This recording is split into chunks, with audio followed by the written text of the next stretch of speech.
Are Minotaurs of Khorne any good? This is partly dependent on your target.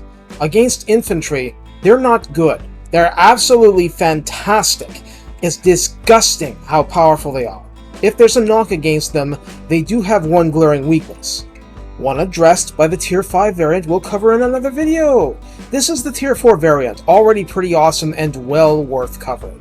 Please like, subscribe, comment, and consider donating to my Ko-fi page. I need all of your support. Thank you. Minotaurs are high HP and 16 models on Ultra, resulting in 544 HP per model.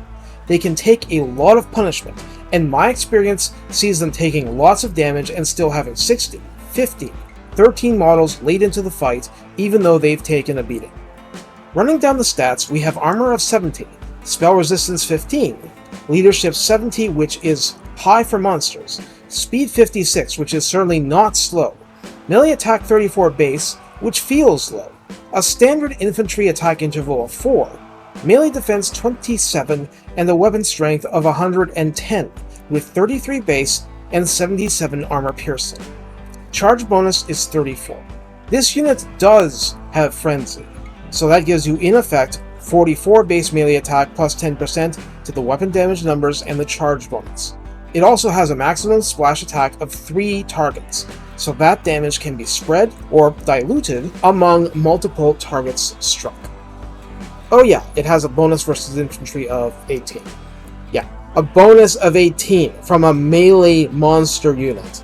I mean, yes, your chariot units can get pretty insane bonuses, but they max out at 4 models. And pitched fighting isn't the point of chariots. Pitched fighting is the point of Minotaurs. So what that gives you is, without any chevrons, melee attack of 66 and weapon damage 139, with charges just adding gravy on top of that. That's 16 models with 66 attack and a maximum of 3 targets struck with armor-piercing heavy damage. That's just amazing. And of course that's against infantry. I'm showing combat against my standard Empire kind of setup, which you've probably noticed a lot, but it's like a control group in science. The Lizardman footage is interesting because those Saurus warriors may not have spears, but they're actually quite decently armored. And it doesn't matter. The Minotaurs barely notice. For recent videos I slacked off on this a bit, but I want to go over the relevant Lord Red Tree skills briefly. For a Scarbrand sort of Lord, you get Harbingers of Death, and with 3 ranks in that you get melee attack plus 8 and weapon damage plus 16%. This unit already has high melee attack, but of course much better if you're fighting infantry. But that extra 8 is going to matter if you're brawling with Bretonnian knights on horseback. The weapon damage is a lot of gravy, lots. Rush to Slaughter at rank 7 grants missile resistance 15%, speed 10% and charge bonus plus 12, which gets them into the fight all that much faster, and safer, and hitting harder. What's not to love? But you already have a huge help for the actual brawl. A nice thing to note is that Minotaurs have a mass of 1600 each. That is, they're on par with chariots for being able to bull their way through an enemy unit to get to another enemy unit. Minotaurs have right of way. It helps. So this unit is already good. How does it get utterly disgusting? Blood Greed. Blood Greed increases in intensity with each kill made by the unit, so none of these bonuses are guaranteed, but are the result of bloodshed. They are armor-piercing weapon damage up to 20% higher, charge bonus up to 15% higher, and melee attack up to 16 higher.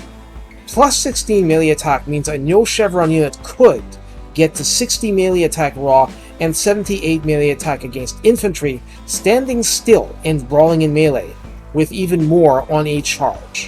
One big thing to mention, because it threw me off, is a certain tech in the Exiles of Khorne tech tree that changes Blood Greed to Gore Greed.